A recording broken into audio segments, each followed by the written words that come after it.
A paz do Senhor.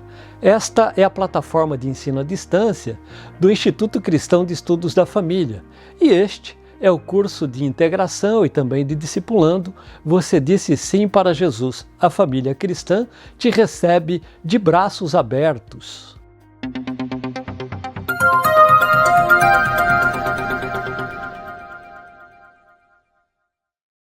Eu sou o pastor Eleazar Secom, coordenador do ICEF. Antes de começarmos a refletir sobre o tema da aula de hoje, eu quero convidar você para uma rápida oração. Aí mesmo onde você está, se possível, feche os seus olhos e vamos falar com Deus. Querido Deus e eterno Pai, nós te louvamos e te agradecemos pela oportunidade que temos em mais uma vez estarmos juntos para meditarmos em mais um passo, Senhor, nesta aula que estamos iniciando agora. Eu quero pedir a tua bênção sobre cada aluno, quero pedir a bênção sobre todos aqueles que direta ou indiretamente estão envolvidos neste processo, Senhor, de concretização deste trabalho. Peço também a tua bênção sobre a minha vida, no momento em que estarei transmitindo a mensagem de hoje. Pai, é no nome de Jesus que eu já te peço e também te agradeço. Amém. Muito bem. Eu espero que você tenha tido uma excelente semana desde a nossa última aula. E a exemplo do que fizemos na aula passada, hoje nós vamos ainda continuar estudando o capítulo 3 do nosso e-book, os 7 passos fundamentais da vida cristã. E nós vamos iniciar a aula de hoje analisando e estudando agora o 6º passo, que é vença a tentação e o pecado. E aí você pode estar se perguntando, né? Mas quem que está vulnerável a essa tentação? A tentação, ela é uma realidade na vida de todos nós, seres humanos. Todavia, olha só, eu e você não podemos que ceder à tentação, pois o sangue de Jesus é quem nos garante vitória sobre a tentação e também sobre o pecado. E é sem dúvida o Espírito Santo quem nos ajuda em nossas fraquezas para que nós vençamos a tentação. Até o próprio Cristo, ele foi tentado. Ele enfrentou, enquanto aqui na terra, né, no seu ministério terreno, ele enfrentou também as mesmas tentações que nós enfrentamos. Ele teve de segurar a língua, ele teve de controlar os pensamentos, ele teve de dominar os desejos sexuais, enfim, tudo que existe na natureza humana que poderia ser deturpado, ele enfrentou. Mas com um detalhe, né? E esse detalhe, com certeza, é muito importante. Ele não pecou. Mesmo na condição humana, ele, o Senhor Jesus, ele não cedeu à tentação nenhuma vez. E é por isso que Jesus é um sumo sacerdote que entende os nossos problemas. Olha o que a Bíblia diz lá em Hebreus, no capítulo de número 4 e os versículos de 14 a 16. Diz assim a palavra do Senhor: Tendo, pois, Jesus, o Filho de Deus, como grande sumo sacerdote que adentrou os céus, conservemos firmes a nossa confissão, porque não temos sumo sacerdote que não possa se compadecer das nossas fraquezas. Pelo contrário, ele foi tentado em todas as coisas à nossa semelhança, mas sem pecado.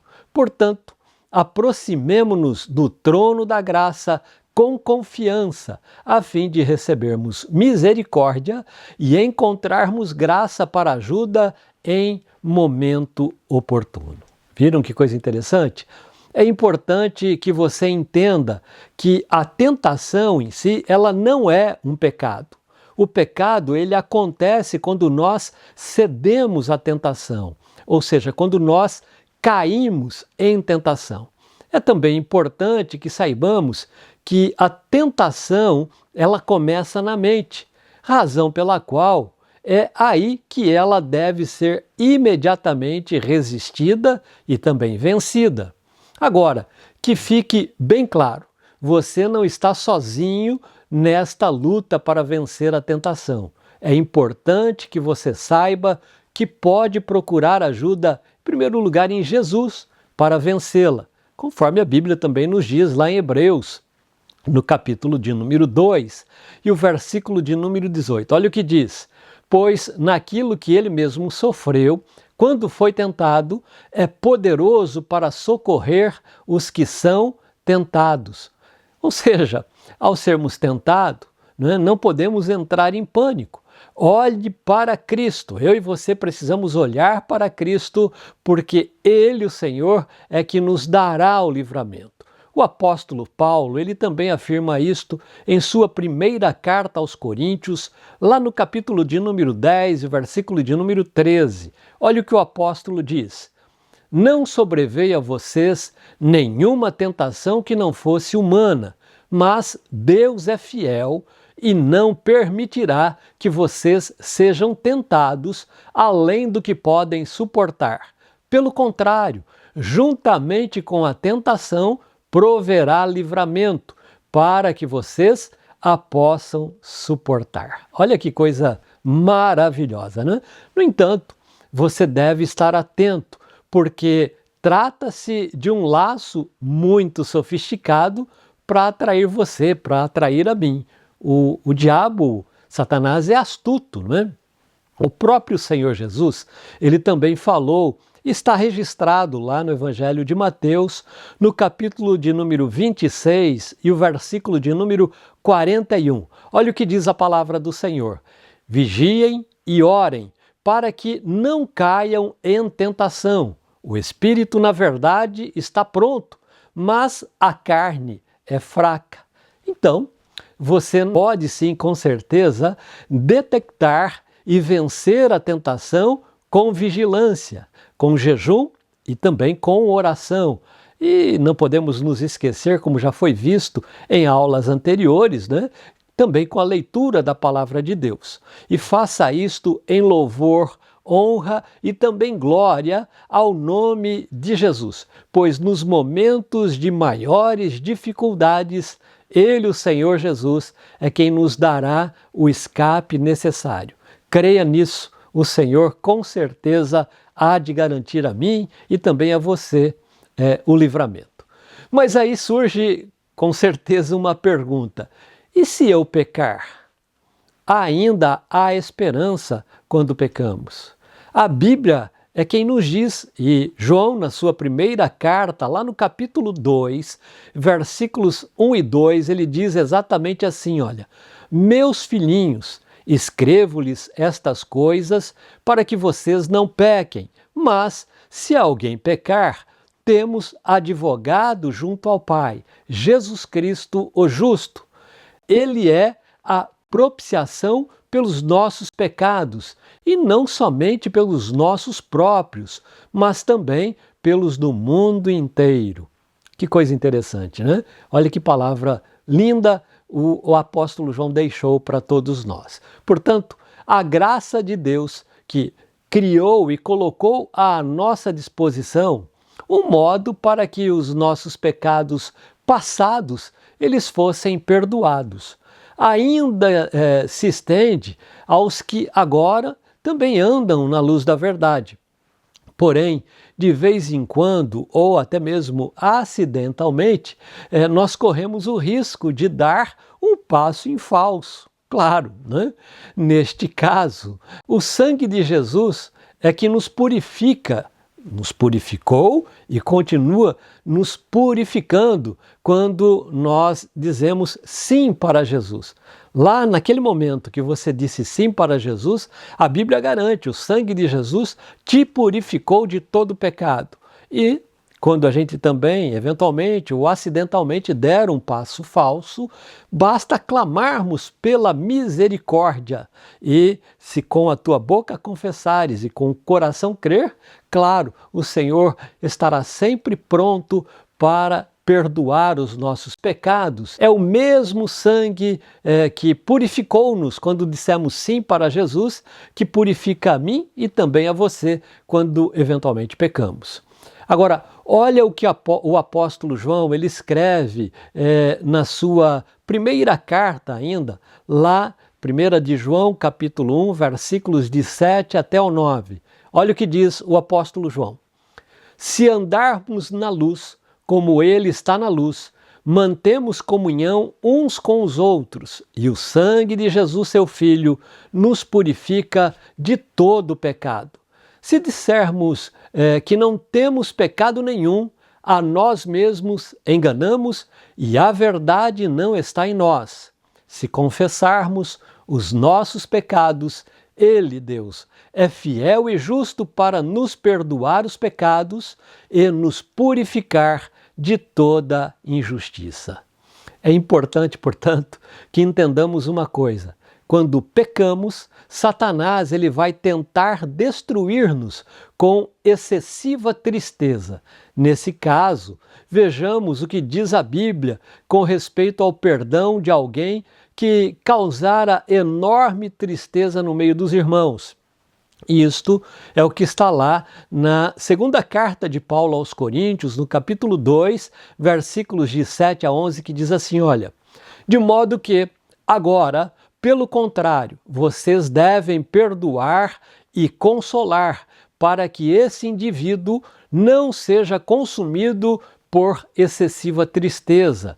Por isso, peço que vocês confirmem o amor de vocês para com ele. O pai, ele não deseja matar os filhos que dele se afastaram, mas ao contrário, o pai, o desejo dele é curá-los. Sejamos sinceros diante de Deus e, se necessário for, digamos a ele, Pai, pequei perante ti, por favor, em nome de Jesus eu peço que o Senhor me perdoe e me ajude a vencer. Talvez o fardo da nossa transgressão ele seja tão pesado que precisamos da ajuda, do incentivo e também da intercessão de um companheiro cristão. E, com certeza, nós estaremos sempre aqui para ajudar aqueles que precisam, né? Nesse caso, o meu conselho é este. Fale com o seu pastor, aí, com o pastor da sua igreja, ou com um amigo cristão de sua confiança. Tiago, capítulo 5 e verso 16, diz assim, olha, portanto, confessem os seus pecados uns aos outros e orem uns pelos outros para que vocês sejam curados. Muito pode, por sua eficácia, a súplica do justo. Viram? E por fim, levante-se e continue a sua caminhada cristã. Aconteça o que acontecer, não perca de vista a esperança da salvação que o impulsionou lá no princípio a dizer sim para Jesus. É uma caminhada onde cada dia é um novo dia, cada passo é um novo passo, mas o Senhor está comigo, o Senhor está com você nesta jornada. E olha o que o livro de Apocalipse, no capítulo 2 e versículo 5, nos diz. Lembre-se, pois, de onde você caiu, arrependa-se e volte à prática das primeiras obras. Se você não se arrepender, virei até você e tirarei o seu candelabro do lugar dele. Bem, nós vamos ainda aproveitar a aula de hoje e vamos estudar o 7º e o último passo do nosso e-book, aí no capítulo de número 3. Nós vamos ver agora, seja uma testemunha de Jesus. Talvez você esteja perguntando o que é ser testemunha. Testemunhar é compartilhar a alegria da nossa salvação com outras pessoas. Você, portanto, é uma testemunha de Jesus ao expressar o que Ele, o Senhor, fizera em sua vida e também o que Ele significa para você. Portanto, testemunhar é compartilhar de Cristo como Filho de Deus e Salvador da humanidade. E olha que há promessas para os que testificam de Jesus. O próprio Senhor é quem disse, está lá registrado em Mateus, no capítulo de número 10, os versículos 32 e 33. Olha o que o Senhor diz. Portanto, todo aquele que me confessar diante dos outros, também eu o confessarei diante de meu Pai que está nos céus. Mas aquele que me negar diante das pessoas, também eu o negarei diante de meu Pai que está nos céus. Portanto, Está aí muito claro, né? Nós devemos e somos testemunhas de Jesus quando compartilhamos o amor de Deus. E isso pode ser expresso, claro, de várias maneiras, de várias formas, inclusive com a nossa vida, porque o exemplo, na verdade, ele vale mais do que 1000 palavras. Até um ditado que diz, né, que palavras convencem, mas o exemplo arrastam. O apóstolo Paulo, quando escreve a sua carta aos Romanos, lá no capítulo de número 14, versículos 7 e 8, ele diz assim, olha, porque nenhum de nós vive para si mesmo, nem morre para si mesmo, porque se vivemos, é para o Senhor que vivemos, se morremos, é para o Senhor que morremos, quer pois vivamos ou morramos, somos do Senhor. Em outras palavras, a sua vida, ela influencia a vida de outras pessoas, ou seja, a vida de parentes, de amigos, vizinhos, colegas de trabalho, colega de estudo, irmãos de fé, pessoas que às vezes encontramos até ocasionalmente, enfim, o nosso relacionamento deve e precisa influenciar essas outras pessoas. Afinal, nós somos testemunhas de Jesus. Assim, em todos os relacionamentos, eu e você devemos nos portar como um verdadeiro embaixador de Jesus Cristo, porque onde estivermos, nós estaremos ali naquele lugar representando a pessoa maravilhosa de Jesus, conforme está lá em 2 Coríntios, no capítulo 5 e o versículo de número 20. Olha o que diz a Bíblia. Portanto, somos embaixadores em nome de Cristo, como se Deus exortasse por meio de nós. Em nome de Cristo, pois, pedimos que vocês se reconciliem com Deus. Agora, diante do que vimos, né, claro, poderá surgir aí mais uma pergunta. Mas afinal, como que nós podemos ser uma testemunha de Cristo? Vamos ver aqui algumas formas, algumas maneiras, né, pelas quais nós podemos e devemos ser testemunha de Cristo. Em primeiro lugar, nós testemunhamos de Cristo pela comunicação verbal ou também escrita do Evangelho.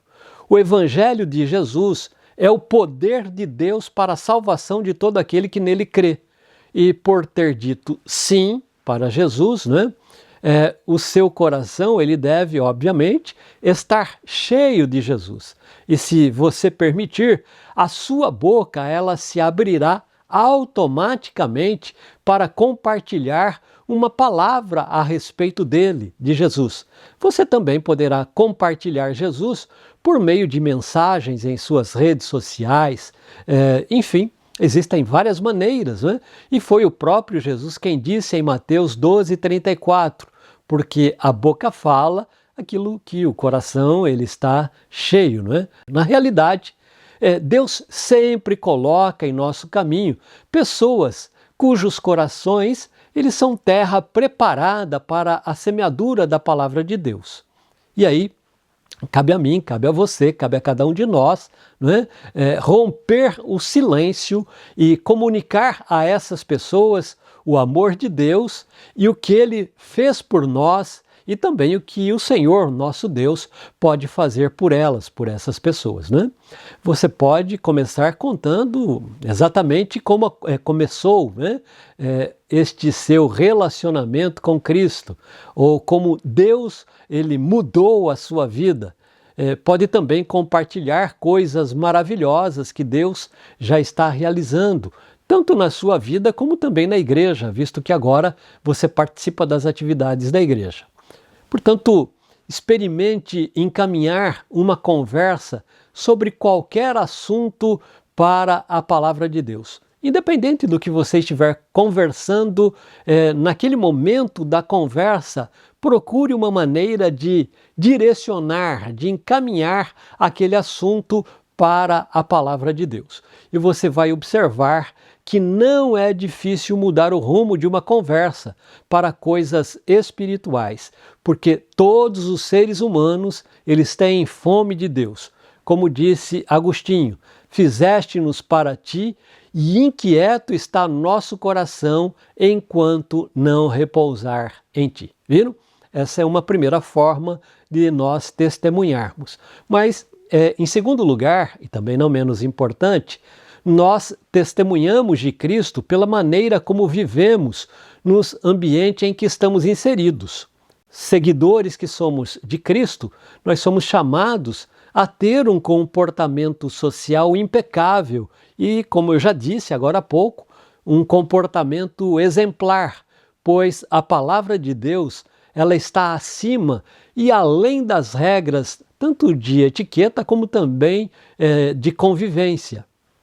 E aí vale lembrar que isso implica ser pontual nos horários combinados, ser ético nos negócios, nas relações de trabalhos e também profissional, pagar os tributos, ser ambientalmente responsável, ser educado e gentil com todos, nunca inconveniente, e falar a verdade, ser firme e gentil e mesmo quando expressar discordância, fazê-lo de forma respeitosa e sempre em tom de voz agradável.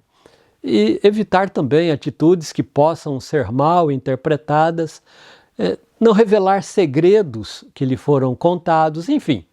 Cabe a mim, cabe a você ser um exemplo de fé, um exemplo de constância, de respeito, de confiança e também de amor para com todos, né? E veja o que a Bíblia ainda nos diz lá na primeira carta de Pedro, no capítulo 2, versículos de 11 a 14. Olha o que Pedro diz: Amados, peço a vocês como peregrinos e forasteiros que são, que se abstenham das paixões carnais que fazem guerra contra a alma, tendo conduta exemplar no meio dos gentios, para que, quando eles os acusarem de malfeitores, observando as boas obras que vocês pratiquem, ou praticam, glorifiquem a Deus no dia da visitação. Por causa do Senhor, estejam sujeitos a toda a instituição humana, quer seja ao rei como soberano, quer seja às autoridades como enviadas por ele, tanto para castigo dos malfeitores, como para louvor dos que praticam o bem. Viram? E o apóstolo Pedro, ele segue agora no mesmo capítulo, porém nos versículos de 15 a 17, dizendo assim, olha, porque assim é a vontade de Deus, que, pela prática do bem, vocês silenciem a ignorância dos insensatos. Como pessoas livres que são, não usem a liberdade como desculpa para fazer o mal. Pelo contrário, vivam como servos de Deus. Tratem todos com honra, amem os irmãos na fé, temam a Deus e honrem o Rei. Que palavra fantástica, não é? E isso tem muito a ver com o nosso vocabulário, que deve ser, eu diria, imune a gírias, palavrões, expressões chulas e maliciosas, bem como ao nosso comportamento, o qual deve ser, como já disse, a expressão da nossa vida que recebemos de Cristo quando dissemos sim para Jesus. Aí no e-book nós temos vários textos que apresentam diversas orientações contidas na palavra de Deus como regras para o nosso viver. Nós vamos apenas aqui destacar uma para ser conciso, mas eu quero insistir e o meu desejo é que vocês leiam todos os textos ali elencados no e-book, né? Mas como eu disse, vamos ver apenas um texto que está lá na carta de Paulo aos Colossenses, no capítulo de número 4, versículos 5 e 6. Olha o que diz o apóstolo. Sejam sábios no modo de agir com os que são de fora e aproveitem bem o tempo, que a palavra dita por vocês seja sempre agradável, temperada com sal, para que saibam como deve responder a cada um. Que belo conselho, não é mesmo? Mas aí, quem sabe, surge mais uma pergunta, não é? Devo corrigir o que fiz de errado no passado? Antes do arrependimento, antes de dizermos sim para Jesus, nós vivíamos sob os conceitos do mundo e nossos valores, obviamente, eles estavam contaminados. E a partir do momento em que cremos no Senhor e dissemos sim para Jesus, todos os nossos pecados, eles foram perdoados. Agora preste atenção, corrigir o passado no que se refere às dívidas e pendências que temos, notadamente dívidas patrimoniais, não é para obtenção do perdão de Deus. Trata-se de evidência da presença de Cristo em nossa vida. Realmente, quando a nova vida entra em nós, nós somos convencidos pelo Espírito Santo a corrigir erros do passado. Nós entendemos que diante de Deus estamos perdoados, porém, diante dos homens é preciso pagar nossas dívidas, restituir coisas que porventura acabamos retendo indevidamente e também ressarcir danos que eventualmente causamos a outras pessoas, né? Situações em que também a restituição ou a correção do erro será humanamente impossível de ser realizada, aí não tem o que se fazer, né? Há também situações em que procurar o ofendido vai ocasionar ainda maiores prejuízos. E nessa hipótese, o perdão deverá ficar entre você e Deus. Agora, lembrando e reforçando, então, os nossos pecados passados são perdoados. Mas aquilo que eventualmente nós fizemos de errado no passado, na medida do possível, temos sim que corrigir. E o Senhor nosso Deus, por meio do Espírito Santo, há de nos orientar para que façamos isto da melhor maneira possível. No entanto, havendo a possibilidade, como eu disse, de restituição, né? Peça aí então a orientação do Espírito Santo. Converse, se for necessário, antes aí com o pastor de sua igreja e também em oração, apresente ao ofendido um plano de pagamento ou uma maneira de restituir ou de corrigir aquele erro praticado. O nome do Senhor, com certeza, há de ser glorificado com a sua atitude e vai demonstrar na prática que você realmente é uma nova pessoa em Cristo Jesus. Viram? Então, só recapitulando, primeiro, eu sou testemunha de Jesus quando eu comunico, quando eu falo. Em segundo lugar, quando a minha vida fala. E em terceiro lugar, nós testemunhamos de Cristo pela nossa aparência pessoal. Como representante de Cristo, o cristão, ele deve ser modesto na maneira como se apresenta, a fim de que, sem palavra, ele possa evidenciar que Cristo é o destaque em sua vida e não as suas roupas de luxo, joias caríssimas, plástica corporal, musculatura, bens, enfim, não são essas coisas, né? Por igual razão, a aparência exterior dos seguidores de Cristo deve ser caracterizada por asseio, higiene corporal e limpeza, com efeito e demonstração da purificação que foi realizada em nosso interior pelo perdão dos nossos pecados e também a salvação que alcançamos de Cristo Jesus.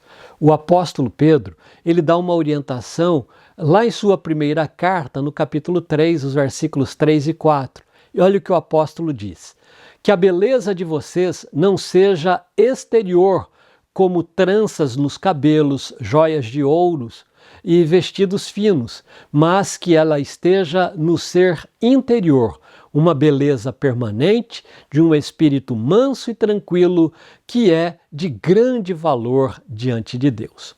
A vestimenta mais importante daqueles que dizem sim para Jesus, ela é interna e espiritual.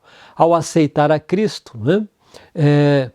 A palavra de Deus nos diz que nós removemos os panos sujos de pecados e de maus pensamentos, e eles são substituídos por novas roupas de santidade e entendimento da vontade de Deus para a nossa vida. E veja o que Paulo diz na sua carta aos Colossenses, no capítulo 1, no capítulo 3, lá do versículo 1 até o versículo de número 17. É uma leitura extensa que eu também quero incentivar você a fazer aí depois da aula. Colossenses, capítulo 3, versículos de 1 até o 17.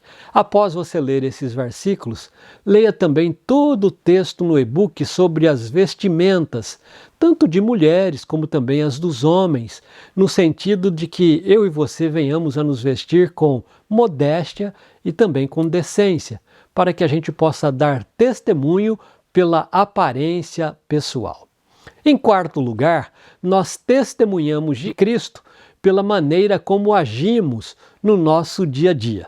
Nós vivemos em um mundo afetado pelo pecado e a consequência disto é uma sociedade egoísta, injusta e perversa. Agora, como luz do mundo e sal da terra, nós podemos sim compartilhar o amor, a graça, a misericórdia e a justiça de Deus em nossas relações, sejam elas familiares, interpessoais, sociais, comerciais e trabalhistas, desconectando-nos, das leis e dos costumes deste mundo decaído e submetendo-nos às determinações da palavra de Deus e, acima de tudo, às orientações do Espírito Santo. Está registrado em Mateus capítulo 5, versículos de 13 a 16. Olha bem, vocês são o sal da terra. Ora, se o sal vier a ser insípido, como lhe restaurar o sabor? Para nada mais presta senão para ser lançado fora, ser pisado pelos homens. Vocês são a luz do mundo. Não se pode esconder uma cidade situada no alto de um monte, nem se acende uma lamparina para colocá-la debaixo de um cesto, mas no lugar adequado onde ilumina bem todos os que estão na casa. Assim, brilhe também a luz de vocês diante dos outros, para que vejam as boas obras que vocês fazem e glorifiquem o Pai de vocês que está nos céus. Olha que coisa interessante, não é? Palavra do próprio Senhor Jesus. Portanto, como sal da terra, nós somos aqueles que devemos temperar, dar sabor à terra. E como luz do mundo, não há escuridão em nossos atos e em tudo quanto estiver em nosso entorno. Mas somos também aqueles que exalam o bom perfume de Cristo, como o apóstolo Paulo diz na sua segunda carta aos Coríntios, está lá no capítulo 2, versículos 14 e 15. Olha o que Paulo diz. Graças, porém, a Deus que, em Cristo, sempre nos conduz em triunfo e, por meio de nós, manifesta a fragrância do seu conhecimento em todos os lugares, porque nós somos para com Deus o bom perfume de Cristo, tanto entre os que estão sendo salvos, como entre os que estão também se perdendo. Então, nós somos sal, nós somos luz e também somos e devemos ser o bom perfume de Cristo neste mundo decaído. Mas somos ainda, como eu disse agora há pouco, uma carta escrita por Cristo, uma carta aberta e escrita por Ele, não é? Paulo, ainda na sua segunda carta aos Coríntios, no capítulo 3 e o versículo de número 3, ele diz assim, olha, vocês manifestam que são carta de Cristo, produzida pelo nosso ministério, escrita não com tinta, mas com o Espírito do Deus vivo, não em tábuas de pedra, mas em tábuas de carne, isto é, nos corações.